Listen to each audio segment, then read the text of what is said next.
LA for many years was not thought of as a major visual art space, even though we had major galleries here, galleries that are important for the West Coast, if you will.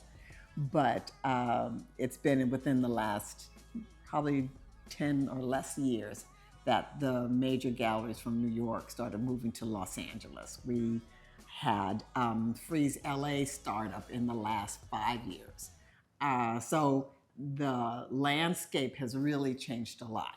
I'm Sean Green, founder and CEO of Autonomy. Over the course of the last decade plus, I've been building relationships in this opaque world of fine art. Primary focus, selling software. I've made a lot of friends along my journey. Some of them you'll know, others you'll meet.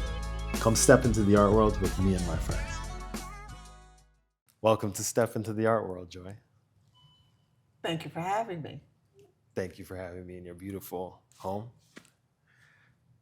Tell me about this bench, because when we're trying to figure out where we were going to sit, you're like, how about this bench? I'm like, how about this bench? Well, this is a church pew with an intervention by Genevieve Gagnard. I tell people, New York is Mecca, but the epicenter of the energy of the art world is in Los Angeles right now. I think so. I love the human story, and these conversations are about personal and human journeys and stories. And I was thinking about, how do I tap in on that with these conversations? And I started to think about, your parents are very integral, while you're being raised, growing up, et cetera. Who's somebody outside of your parents that has had an indelible imprint on your life when you think about your toddler to adulthood? I think with respect to my art journey, my aunt, Janet Carter in New York, was really how I came to seeing art in a home. I didn't have that exposure here in Los Angeles. My parents were civil servants and college educated, worked, they did the thing, but they were not, we had white walls. So I carried on the tradition of white walls, but they were not collectors and they really weren't interested. But Janet was the one who, when my girlfriends and I first went to New York freshman year, I got to see a home with art and how Black people lived with art in the home. That was really impactful. And she was involved with the Studio Museum in Harlem at the time, was a board member, and she was the one that really taught me about collecting. It's not just acquiring the work, but what story are you telling in your collection that makes it personal and growing? And to watch her, have these soirees when we were youngins and she was just cooking and just artists were coming over. It was a thing, my uncle's a jazz musician. So it was all kinds of people that were in the house. And it was just like, wow, this is how I want to live.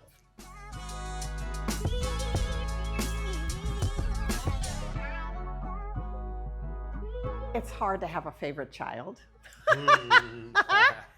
So I don't. I have, again, been collecting for such a long time, and each one has a story in watching their careers grow and blossom. I've taken time to spend time with most of these artists, be it Yeshua, going to his studio and seeing the beginnings of this piece. Koshin Finley being able to do a portrait. He's so talented in working in a black and white palette like that. Just everyone has a story. The Amani Lewis, whatever's happening now, I saw that piece and just saw that not only was it figurative, but the glitch, the little lines that go through it and the way they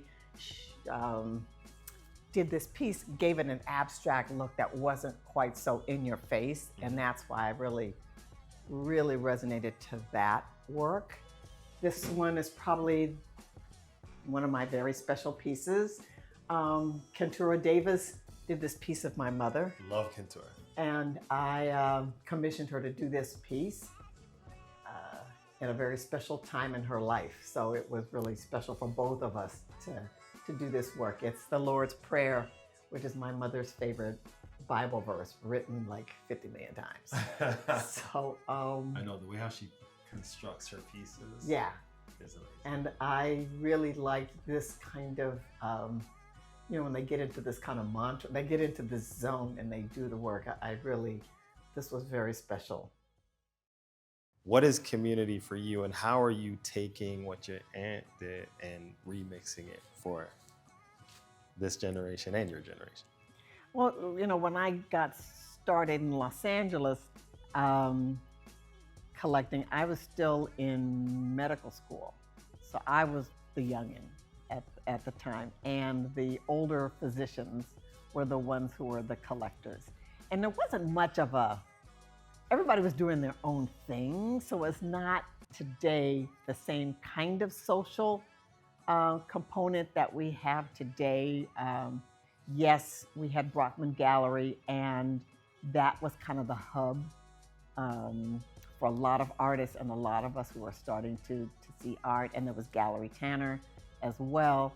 So that was kind of like the 70s, before CAM opened up in the 80s, and the Museum of African American Art at the Make Company, that opened up. So, it was just starting to burgeon, but it was not the same kind of social. I mean, yes, the people who were hanging with the artists and those kind of guys, they all had like clicked. But the rest of us were starting to like work and raise our kids. So it's like, it wasn't this thing. You didn't have art openings and all that kind of jazz. It's not there. And there was no art fairs and this and that. So it was a whole different thing. So now to be able to, as I see it, carry on the tradition of sharing my home and the work that I collect, so that other people who did not or may not have the opportunity to see art in a home can understand what it's like to live with art. Art and going to galleries can be so intimidating. It still is to me. As long as I've been in the game, there's still spaces where I'm like, I'm not gonna ask a question. And I'll go see the art and like dip. But to be able to encourage people to understand the feeling of what it's like to live with art and have your home reflect your values and your aesthetic and your curation is what I'm just passing it down. That's what we're supposed to do. We appreciate you. To rewind back to your childhood, what was Little Joy like? And Little Joy was a tall, skinny kid with glasses. What can I say? A little nerdy, because I studied Japanese when I was a kid. And it was only because my neighborhood was Black and Japanese. It was a very special time and place here in Los Angeles, where, the Japanese people and the Black people were all moving west from Boyle Heights and the east side to the west side. So the Crenshaw area was really a very special time. And when I was coming up as a 8 and 9-year-old, the girls were going to Japanese school, and it was right down the street.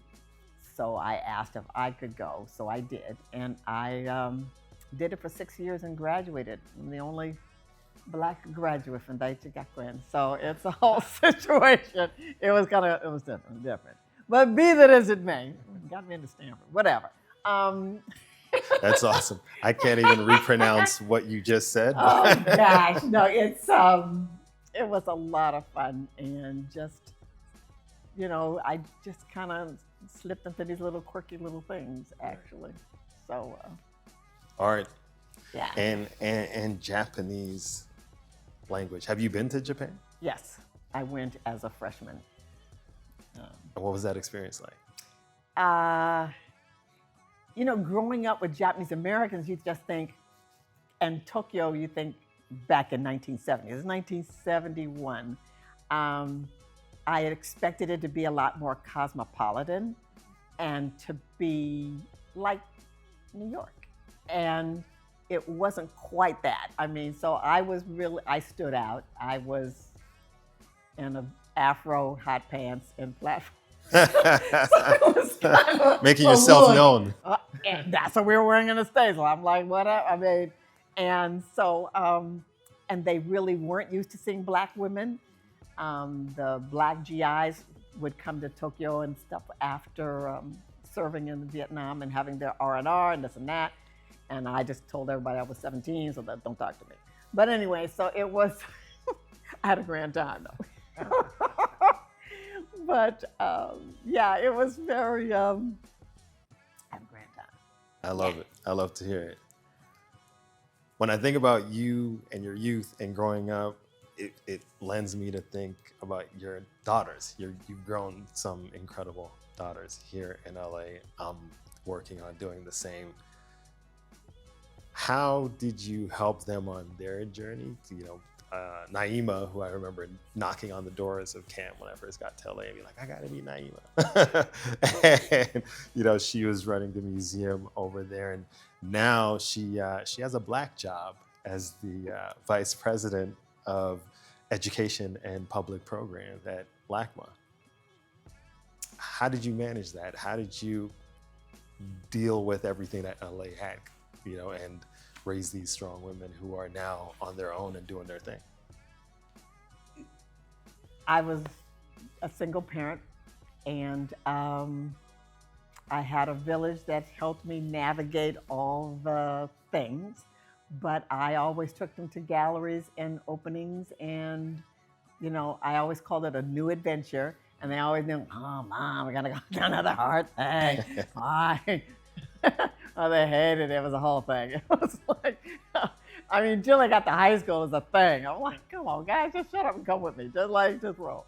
And then Naima was in an economics major at Spelman. And then she took an art history class and realized this is something she grew up with. She knew the artist, she knew the thing. And she said that she just turned on a dime and switched up and went to Goldsmiths for her year abroad. And then now she's doing her thing. I was concerned because I didn't know many black curators or art historians. So she said she's changing her major to art history. I'm like, so can we eat with that? I don't know.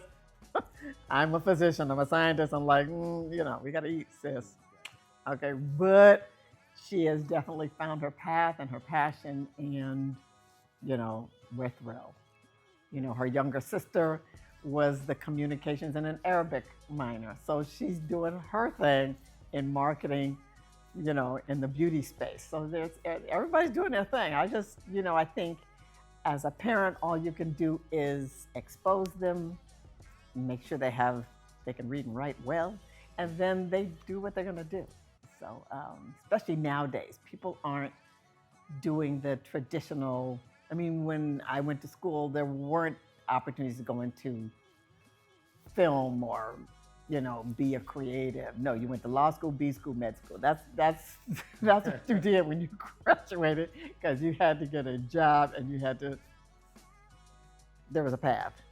And we were the affirmative action kids who were getting into these spaces that really weren't open to us before. So the expectation was that you did the path. Right. Speaking of the path and getting a job, there seems to be this notion that you need to be a billionaire or millionaire, et cetera, to be able to get into the art world and start collecting. I think that's a fallacy. Tell me about your first acquisition, and also how you would help frame it for somebody who's trying to be able to consider their first piece. My little slogan is, you get in where you fit in. I think, depending on what your budget is, I think people really need to take the time to figure out what they like. And if that means starting with posters, which is what I did in college, when I first started going to New York and Bearden had an exhibit at MoMA and the Jacob Lawrence posters, that's what I started. And so it was not till I got to medical school that I bought my first piece by Elizabeth Catlett, and it's still upstairs. It's hung for 50 years now. And it was $50. It took me 5 months to pay this off. This is 1974. I'm still in med school. I'm like, I have no money. But they believed in me and they let me do that plan. But I think the opportunity for people, and I tell this to young collectors, is that there are so many people who are trying to be creative, who are artistic, who are doing things, who are writing, who are doing films. And if you take the time to figure out what you like and find the artist that is doing the work that you like, you can start very modestly. I think if you're sitting there thinking about dropping 5 figures and up, you better know what you're doing. So I think you better think about your budget and just go according. Right. Budget is definitely key. Not buying your first 5-figure work that you see. I also totally agree. I also tell people, hey, just go through the art world taking photos for your first year, right? And just see what you like. And at the end of those 12 months, see what you were like, I was out of my mind choosing this. Or, I saw this at this gallery in January, and in December, it's at this other one for, 2x, 3x the price. When it comes to what you said around medical school and needing to pick a particular path, when you think about your decision to go to medical school, what influenced that decision? My father said, you better be a doctor. No, because I thought I wanted to be a child psychologist. He said, please, you can't eat with that. So anyway, by the time I got to undergrad and people were like pre-med and stuff like that, then it was a thing. So, everybody was pre-med. We were doing our thing. And then I started working at the Stanford Hospital in the X-ray department. And I saw women who were radiologists and they had a life. And I am a visual learner, a visual person. So it all just made sense. So it was just very clear to me from sophomore year in undergrad that I was going to be a radiologist. And that's what spoke to me, the technology that was developing, the curiosity of how you see the body, what you can see, how you figure out the mystery of figuring out why this person has this pain, where this, what imaging do you use to better figure that out? I mean, you used to just have x-rays, then CT scans coming around. When I got out of training, then MRIs are really starting to pick up. So it was that aspect of technology, and the field was going to grow, and there were things to learn. That's what made my decision, and I've not regretted that. Right. It seems like you have an eye, and that eye brought you to radiology. Are there parallels between what you have done in the medical field and radiology to what you do as you assess which pieces you can acquire for your collection? Oh, for sure. I think I'm trained to look at things. I'm trained. So I have learned and have taken the time to learn what I like. And I've learned by seeing as much work as I have over the years to spot someone who has talent. A lot of people are artists and can draw and can paint, but for me, finding that artist who has not only the talent, but the ideas, that really understand either art history or has a story, understand the narrative. I mean, then you're starting to get someone special. And then that's when I start looking at the work in a very critical way to be able to discern what I'm going to acquire. Acquire is this very interesting word, because I remember earlier on I used to be like, this person's buying art. But now we use acquire. Because I think, when you acquire something, I think that there's a different level of intention, and I think there's a different perspective on caring for the work. You can buy a pair of shoes, but when you acquire a piece of art and you've made that investment of time and talent to be able to acquire the piece, now you're looking at it a very different way, and you're caring for the work because you understand that this artist has put their heart and soul into this piece. And for me to care for that work, to be able to display it properly, protect it from the sun, share it when when they need me to, it's a different kind of perspective. Yeah, you mentioned sharing. I think that this is an interesting concept because when you acquire the work, you're a steward of the work. You want to protect it. When it comes to the request, which some people may not know, you get a request, hey, can I borrow that piece? Can you take us through that process, or take me through that process of like what it means to share it back with the artist and who they want to be able to elevate, right?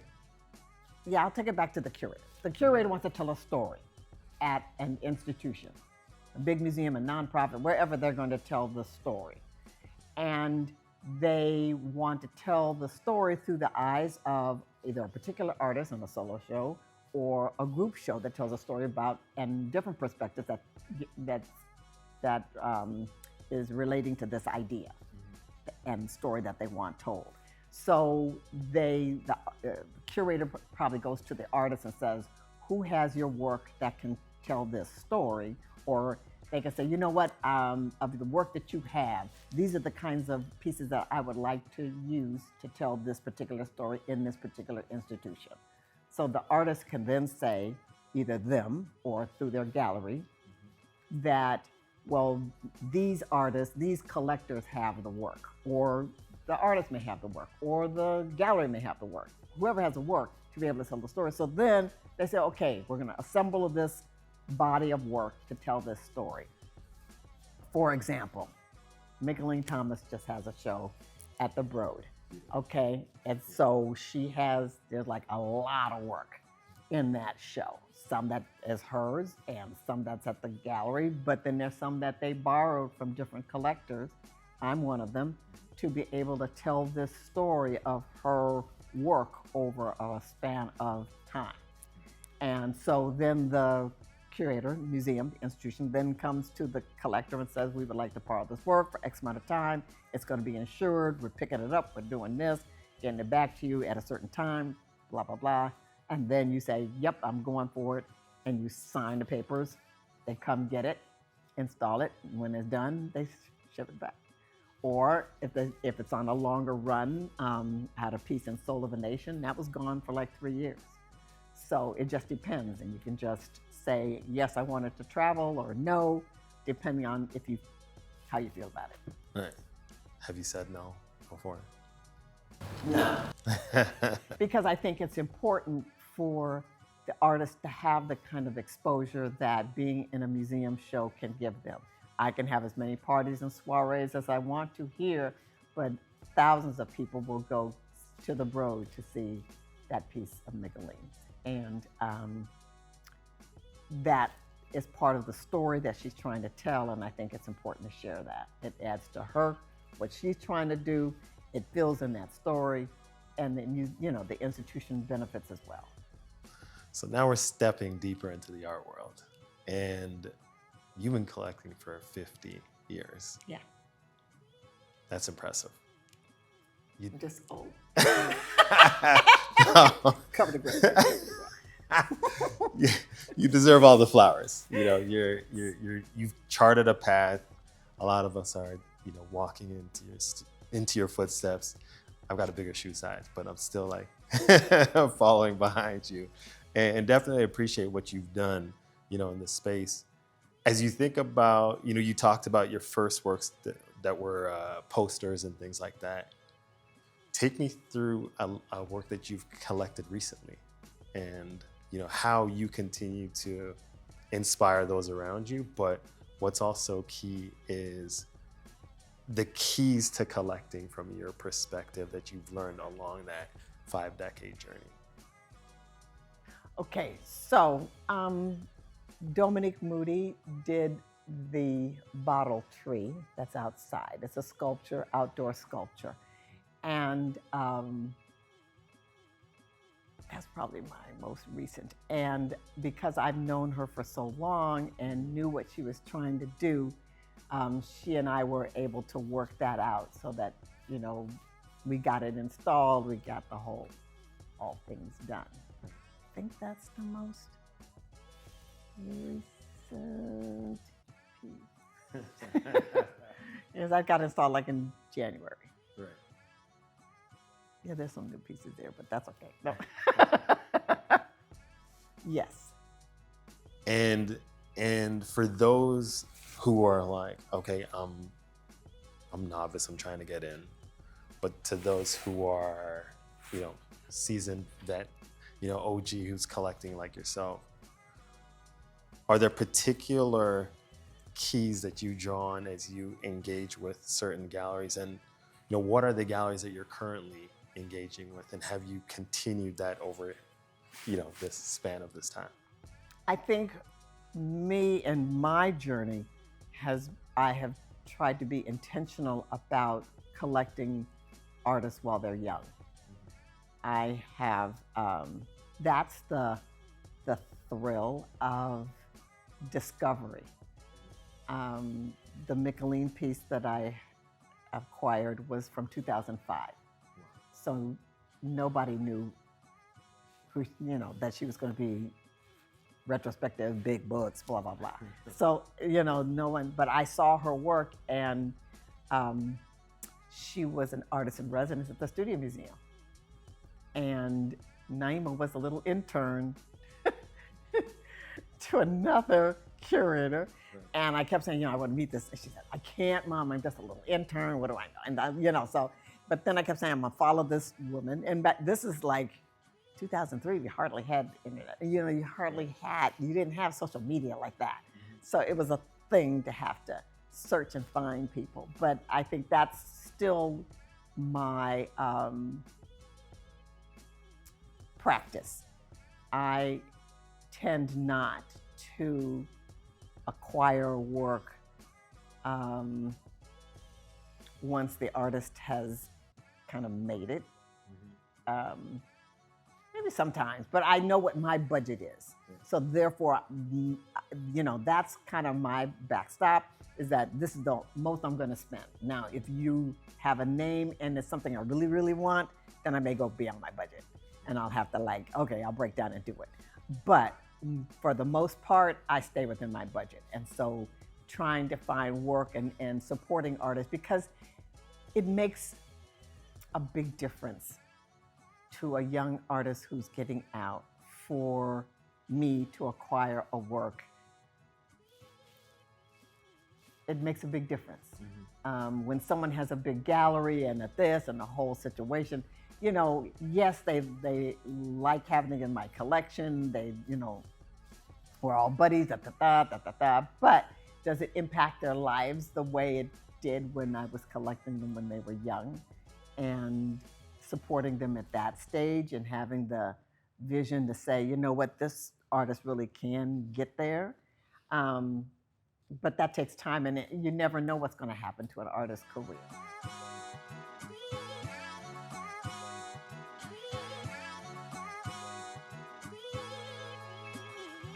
Yeah, that's a very special piece. So that to have that interplay between not only the Blackety and the Lauren Halsey's here. Yeah, the Lauren Halsey poles. She's It's outstanding. yeah. And she was able to indulge me so that when you walk inside the foyer, it's women that you see on this side. So the Right. whole foyer has either women images or work by women artists. And then on the other side is where she has the male figures on the work. So yeah, blew up like that. Okay, so yeah, this was I have been watching her. I don't know how I saw her on Instagram, but this has been a while. Right. And I heard that she was coming to have a show at Robert's Gallery. So I called them up and said, "Look, I'm at the first choice." So because I missed out on something else. Right. And so I was able to get this piece, and it's beautiful. I had to reframe it like twice because to get it to be able to see it, you have to put non-glare glass. Right. And at first I didn't do that, so I had to redo that. That's a tip. To get it done. Yeah. The non-glare. No. Oh, same thing with this piece. It's Chinedu in Dibwa. She's a young artist and she was just graduating, and it was in a regular glass frame. But again, you couldn't see the work. Right. So I had to reframe it and put the non-glare museum glass there so you can really see this piece. So she's doing great work and getting ready to do some residency someplace. So.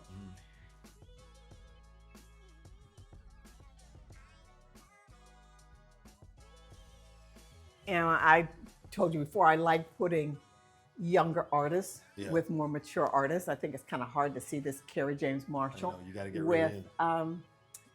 Kristen Austin, who's a young Los Angeles-based artist.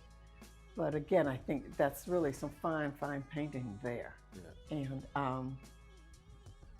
I think that doing that generational thing, having people talk about and having that in conversation is important. So that's what we are.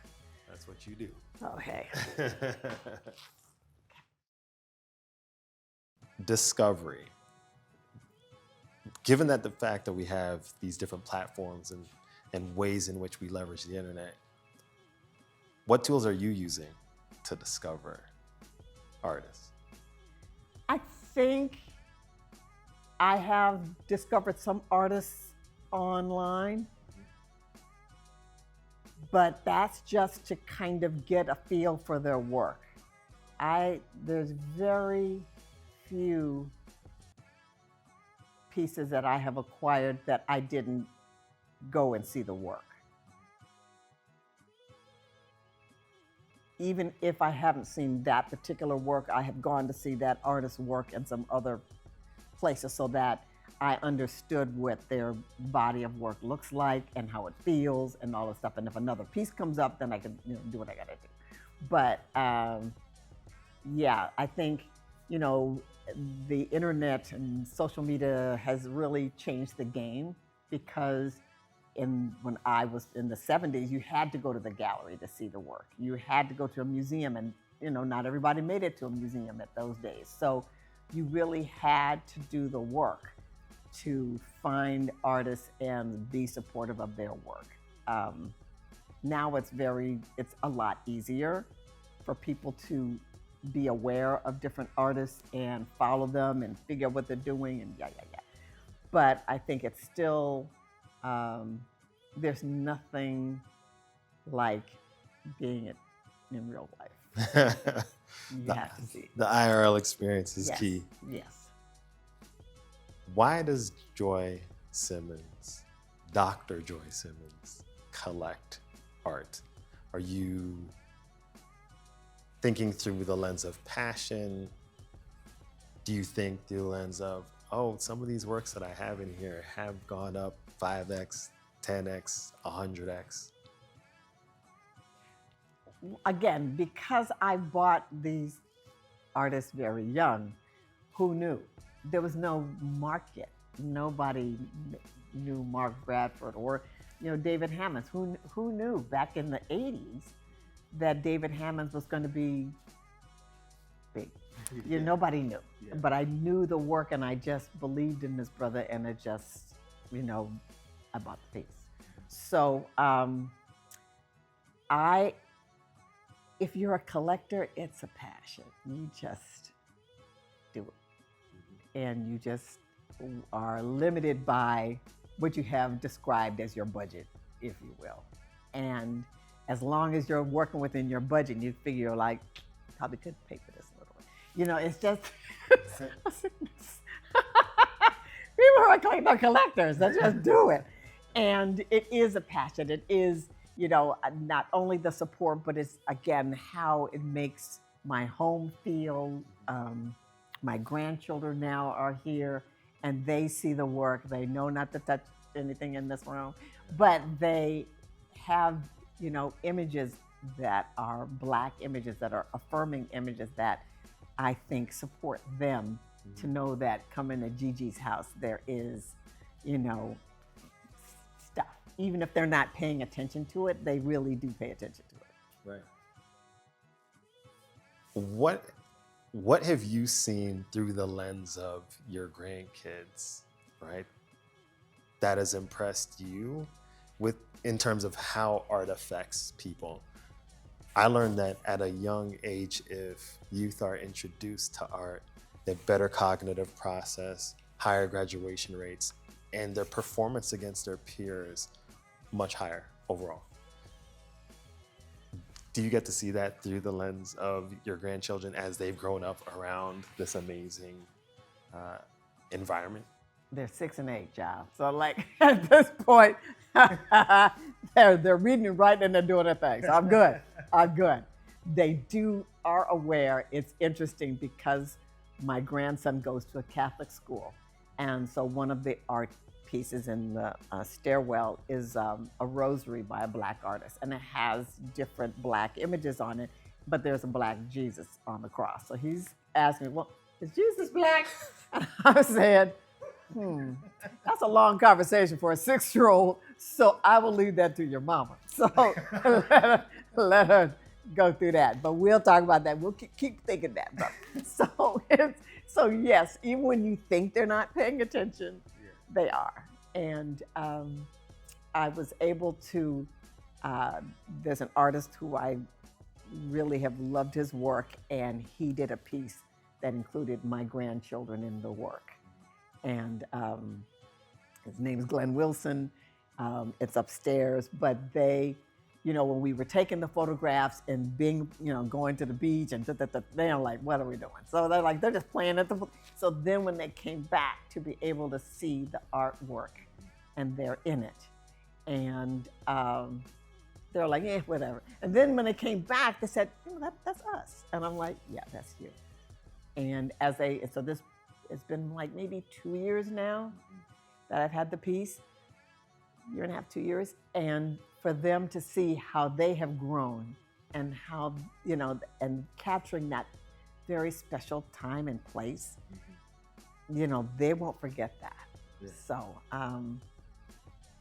I think it will be impactful for them to see all the different kinds of work, that there are sculptures, that there are paintings, that there are things they cannot touch, but that, and the bottle tree outside, and they were part of the blessing of it, and the whole. We didn't pour out libations; we poured out colored glass for those who went before, and it was just, they were all part of that. So, yeah, that's very special. You mentioned market earlier on in our conversation, and I think about Black art, as certain people call it, and the market of Black art. And I'm wondering how you see that conversation, because one of my friends, Chaz Guest, he can't stand being referred to as I create Black art. He's like, would you say that Julian Schnabel is creating white art? So what's your take on that conversation? Well, I frame my collecting as collecting work by African American and African diasporic artists. And, in the beginning it was all African American artists. That's who I saw, that was here. One South African artist I collected very, very early, Dumile Feni. no longer living, but that was a step, if you will. But I think I understand his position of being an artist, just like I don't want to be referred to as a black doctor or as a woman doctor. I'm a physician, I'm a doctor. So I understand that. And yeah, so I get it. But I think art by African American and African diasporic artists are telling stories that are resonating with people in a way that some people are surprised because they didn't think we did this. It's even interesting to see young black kids go to what was the show? Now Dig This was one of them, and the other one was and that was at the Hammer, and there was something else that I was involved in, and they were like, oh, we didn't know black people made art in the 60s and 70s. I'm like, we've been making it for in the millennium. So like, what are you talking about? But again, they don't know. And so I think the broader awareness of the stories, we black artists have been making work throughout time. Yeah. But now there's more emphasis, the stories that are resonating with people, and there is now this market for it. Right. Interesting that there's been this frenzy around collecting, black artists' work. And as I think about that story, I think of, you mentioned earlier, the New York Times and the Amani Lewis, behind us. But we can look to the pandemic and, 2020-ish times and Amwako Boafo, rising to fame. What are your thought processes around that? People are like, oh, is this a fad? Is it here to stay? Oh, now that people bought these, young artists, now they're not performing as well. How do you think about that conversation? Because I personally have my own views, but yours are probably better. Look, I've been doing this a long time. So I have always bought what I loved, period. Sometimes you can buy an artist very early. You can see the talent and you can see the work. You say, okay, I'm gonna get this piece. This is in my budget. I want to support at this point. Sometimes you say, let me see what they do next. They've got the talent. There's some ideas percolating here, but that's not the piece for me right now. And I wait, if you will. I am concerned that the interest in collecting work by African American artists has possibly skewed the market that may not be beneficial to their careers. Just like any other aspect in life, there's peaks and valleys, things happen, stock markets, everything. I mean, everything has a cycle. And I think we're in a cycle right now where, for a lot of reasons, the art market, if you will, is probably soft and not as robust as it probably was a few years ago. Is it going to bounce back? Who knows? Is interest rates going to go back down? I don't know. You're just going to have to. The artists are going to have to paint because that's what's in them. They're going to paint, and they just have to navigate and get through whatever cycle this is. It may not be the highs and lows. If there are lessons to be learned, it's like when there's a high, you bank that money, you save that sucker, you get health insurance, you do all the things you need to do as a real person, and then, so when the lean times come, you're like, you're good. But I think this is a cycle just like any other cycle, and I think that for a lot of artists, though, and a lot of even collectors, they've not seen this before. We just haven't been involved in it in that way in the past. So this is all new. So everyone's just like concerned. Mm-hmm. But you've weathered this before. You 5 decades collecting. But again, because I was collecting work that didn't have a secondary market, so there was no thought of selling the work. I've never sold a piece. There was no thought of to who? Well, who are you going to sell the work to? So you just bought what you loved, and you rotate it out. Some's in storage, lots in storage, but you just kind of move things around. The kids took some. I mean, it was not a commodity. I never even thought, there was just not even a thought that this was even possible in the 70s and 80s. It just wasn't a thought. People didn't, it's just still amazing to me to see, work by very young artists who probably don't have the experience or the gravitas, in my estimation, to be commanding this kind of price point. I tend to think like there's a particular point in the artist's career where they need to be developing and having their prices, maintain a certain level so you can get a swath of people in at a reasonable price. Because if you don't and it skyrockets, then you don't have as many people who have the work, want to be stewards of the work, and want to protect the work. Do you see from that same vantage point? If you were talking about artists of color who want to have collectors of color, I think there is a concern that the work is getting to a price point where younger collectors or even seasoned collectors may not be able to afford the work. And then you, as an artist, you have the opportunity to use your influence and juice to be able to have the gallerists make sure that the work is in the hands of collectors of color. You just have to make that accommodation if that's what you want. Some people don't care about that. It's all fine and fantastic. But if you are concerned that the work is seen and shown and collected by younger artists, younger collectors, especially if you feel like they are going to take care of the work and share the work when it's time to, and not flip it, then you as an artist, the artist has the opportunity to make that kind of call. And some of the ways they can do that is supporting the galleries that found them in the first place.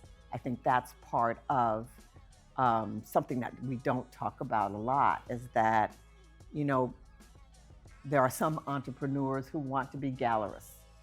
That's in their spirit. That's what they want to do. They want to market. And sometimes, and it's a tough road. It is tough, because if you're selling work that is probably less than $10,000 or less than $20,000, you have to sell a lot of work to be able to have the overhead, all the other stuff that goes with it. It's a tough road. And when you have found an artist that you have groomed and got ready, and they're starting to take off, and then the mid-sized gallery plucks them away, and then the mid-sized gallery is reaping the benefits, but then the big boys come and pluck them away from there, then that could be a whole thing. However, as an artist, you really still have the opportunity to consider supporting those smaller spaces that brought you to the dance. I think too often that's not really, people don't take that opportunity. Right. But I think we need to have a robust ecosystem all throughout. You have to have the person on the ground who's finding these artists and whipping them into shape, making sure they have headshots, maybe they have the bio, how do they write their how's the press release go? All of those little things that really help make an artist who may or may not be formally trained, academically trained, to get them to a point. And so that you now can sell the work, that now you're getting some eyes on it. Now you're having some curatorial commentary about it. Someone has to do that work. Mm-hmm. And for them to not be able to survive or thrive is a shame, because they're doing the work. I mean, by the time the big boys come, they haven't done any work. They're just saying, got it. They're making money like, got it.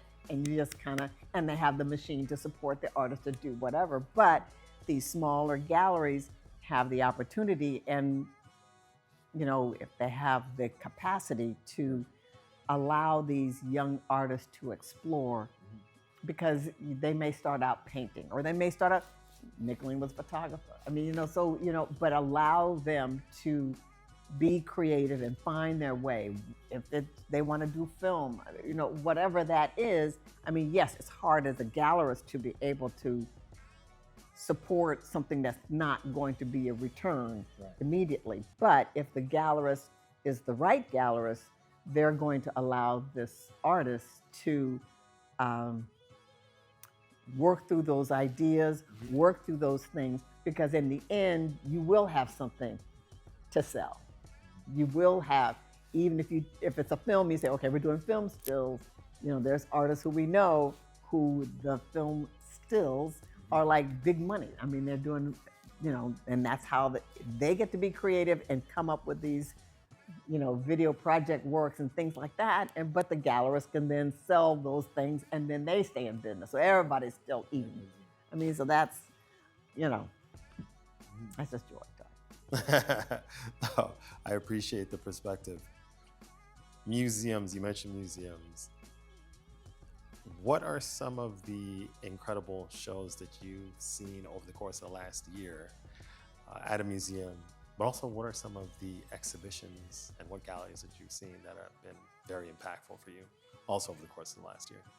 Whew, there's a lot. I mean, LA was having a Black girl moment, you know, this past late springish, when you had Nicolene at the Broad, you had Simone Lee at LACMA and at CAM, the California African American Museum, and you had Zanelli Maholi at Southern Guild. So you had a lot of energy, a lot of different perspectives on womanhood in those kinds of spaces. And that was those shows were, I think, really well done shows. Tavares Strahan had a show at Marion Goodman Gallery. And again, that was incredible. I told everybody during Freeze, that's the show to see, because, you know, his gallerist really puts the juice behind him to really have museum quality shows in a gallery space. Not only the one here that was in LA, but the year or so ago, he had the show at Marion Goodman in New York that we went to, maybe 2 years ago, but it was incredible. It was really, really incredible. You know, say what you will, but when Arthur Lewis did the Ernie Barnes exhibition at UTA, it was so much fun. And again, here's someone that saw the vision of this artist, really built out the space to tell these stories. That was pretty incredible. I have to give it to you. That was a lot of fun. So those kinds of exhibitions, I think, are important. You know, Henry Taylor's show that was at MoCA. I mean, those kinds of things. I'm focused on the Black people, so that's where I am. I'm not gonna bother that. But you know, those kinds of really supporting and showing work in a broad way, and showing the artist's development and people seeing how he got from here to here.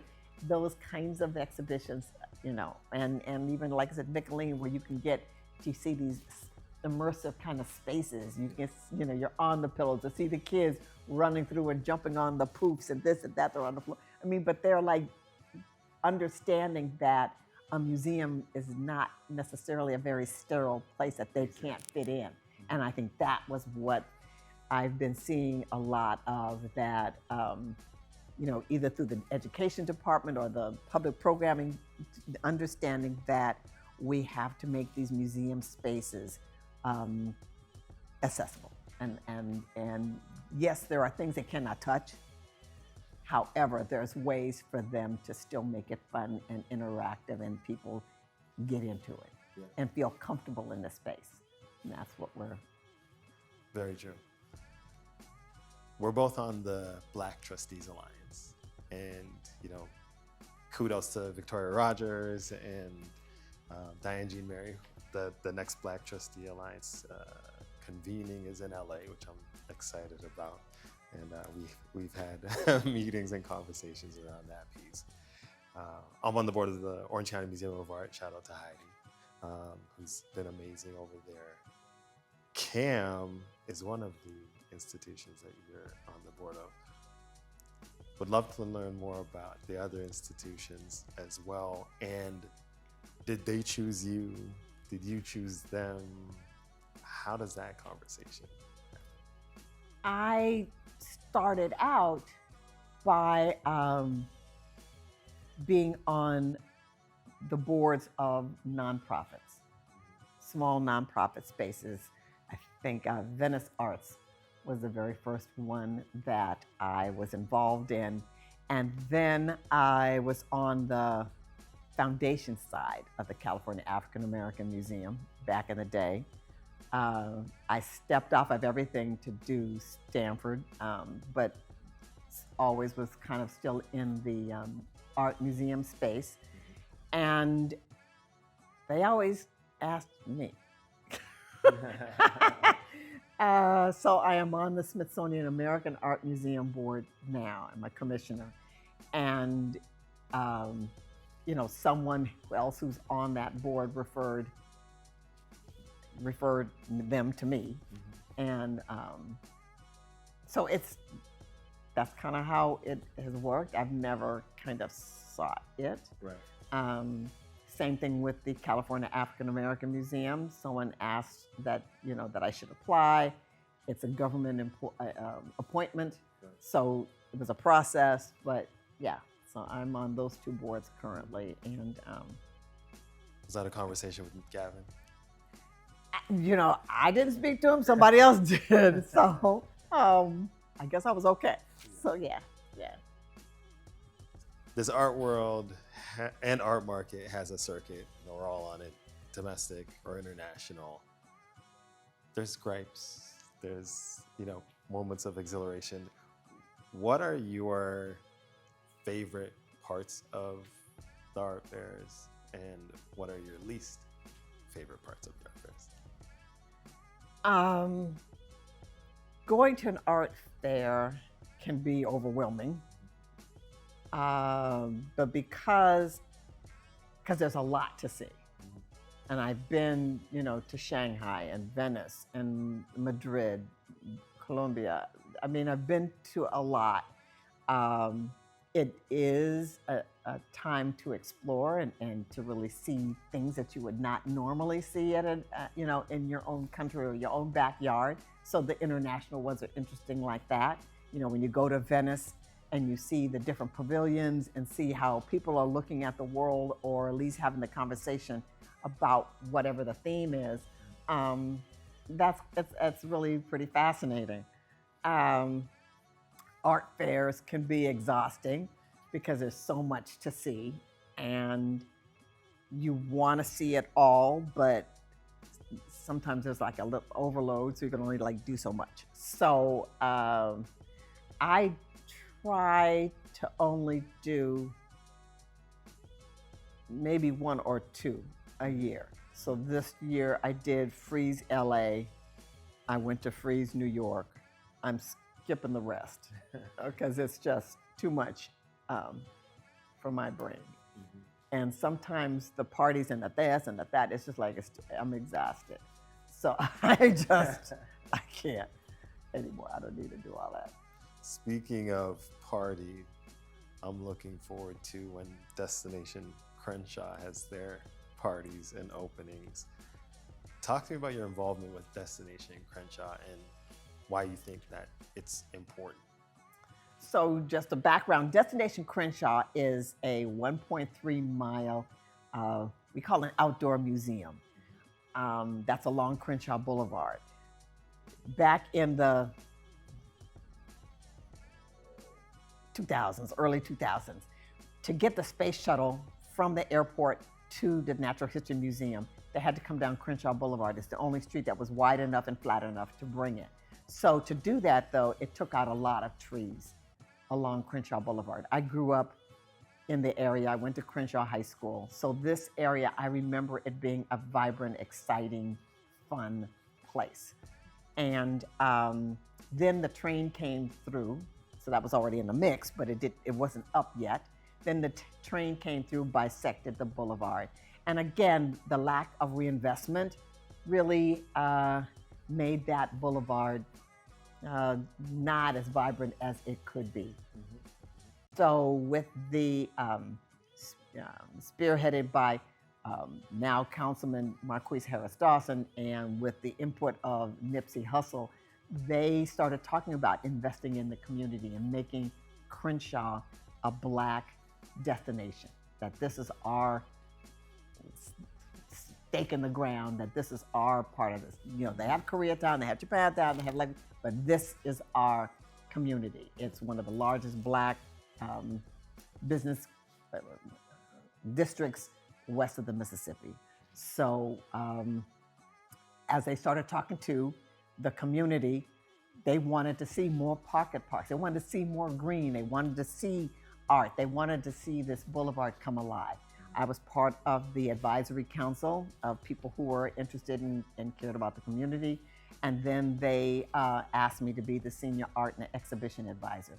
So once we pulled out the art curatorial team, you know, we started to make those kinds of decisions about what would be inviting, what would be supportive and invigorating, actually, for this community, and even stretching it a little bit, because not only do you have an artist lane who has a sculpture of emerging man, that's a more kind of traditional sculpture, very majestic, but then you have Marin Hassinger and her object of radiating love, which is a orb, which is a big 6-foot wide pink orb that will interact with you when you walk past it and the lights shine on it. So I think bringing those things into the community to be able to find these plots of land where we can have parks, where people can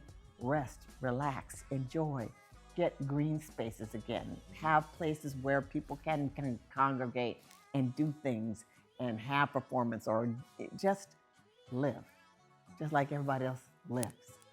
We deserve that. And, you know, we selected some heavy hitters in the beginning because we felt that that level of Black excellence needed to be highlighted. All the artists in the first 2 cohorts are related or have LA roots, even though they're known internationally. So it's been a thrill. So that should open up end of 24, beginning of 25, and definitely it'll be a party when that opens. Nice. Well, I look forward to it, and kudos to what you're doing to continue to keep LA vibrant. As we wind down, I'm a big fan of hip hop. I can't do that part. I cannot. I can't. The top 5, I can't do it. I can't do it. No, stop. That one, because it's like, oh my God. Then you're say like, you forgot somebody? Oh God, no, I can't even. No. I know these people far too personally. I am not doing it, brother. I love it. We'll skip the top 5. But when it comes to if you could have a 3-person dinner and you're allowed to bring a musical artist and a visual artist, who would you invite to dinner and what would you serve? Yikes. We'll have to cut on this one as well. I think, no, It's I all think good. as a visual artist, I think who could be a lot of fun and it would be, Kiki and on the side, it would be kind of crazy. Would probably be that I know the best would probably be Mark Bradford. Okay. It would be hilarious. Okay, And Mark Bradford. okay.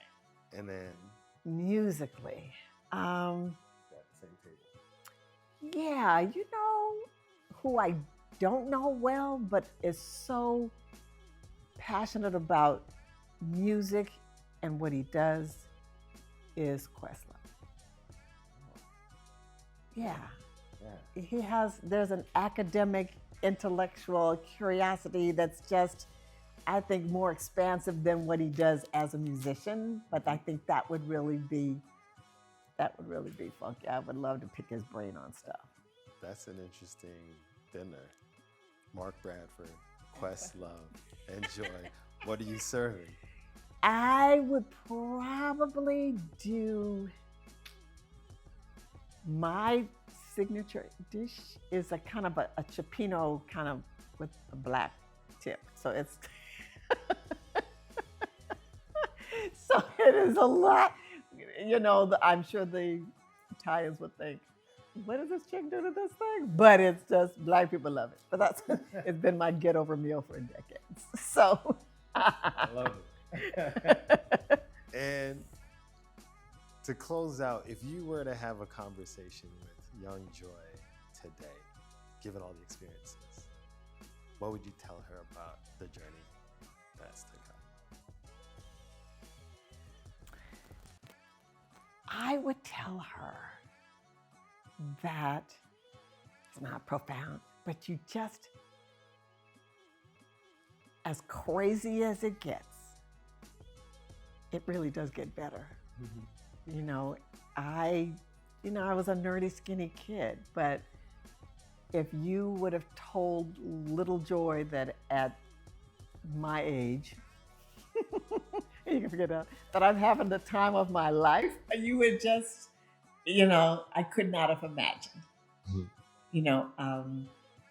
If you think about, when I think about my mother and her cohort, when they turned 40, that was a very different shift as to what a woman did or looked like. And here I am, 30-something years past that. We outside still. I'm like, what is I love it. So I think that's the part that I would tell them, that it is as crazy and as hard and as there are ups and downs, but through God's grace, it really is, it gets better. You're blessed. As you are. You are blessed. I am. And thanks for blessing us and having us in your home. Thank Really appreciate you. you. You're welcome. And look forward to continuing to see you on the circuit. Not as often as I used to. I'm like slowing down. Y'all, you're trying to, I'm over it. No. We youngins. Yeah. I don't need to go to everything. No. So. Awesome. Okay. We good?